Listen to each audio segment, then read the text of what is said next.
Hi అండి. ఇవాళ మా ఇంట్లో లంచ్‌కి ఐటెమ్స్ ఏంటో చూద్దామా? ఫస్ట్‌ది మామిడికాయ తురుము పచ్చడి.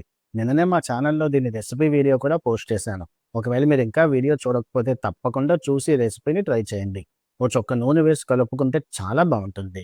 అలాగే కాకరకాయ, బంగాళాదుంప ఫ్రై అండి. నాకైతే కాకరకాయ చాలా ఇష్టం. అందుకనే వీక్‌కి ఒకసారైనా సరే ఇలా కాకరకాయ ఫ్రై చేయించుకొని కంపల్సరీ తింటాను. నాకు చాలా ఇష్టం ఈ టేస్ట్. నా వైఫ్‌కి ఇది పెద్ద నచ్చదు కాబట్టి తను క్యారెట్‌తోని పెసరపప్పు వేసి ఫ్రై చేసుకుంది. ఏదో తినలేదు అనిపించుకోవడం ఎందుకు చెప్పండి? ఒక స్పూన్ వేసుకుంటే సరిపోయింది. అలాగే ఆమ్లెట్ అండి. ఎవ్రీ ఫ్రైడే మా ఇంట్లో ఆమ్లెట్ అయితే కంపల్సరీ ఉంటది. ఓ 2 ముక్కలు ఆమ్లెట్ కూడా వేసేసుకుందాం. అలాగే చక్కగా వేడి వేడి వైట్ రైస్ అండి. ఈ ఎండాకాలంలో హాయిగా భోంచేసేసి రూమ్‌లోకెళ్ళి ఏసీ యేసుకొని పడుకుంటూ పోతే అంతకన్నా సుఖం ఏముంటుందో మీరే చెప్పండి.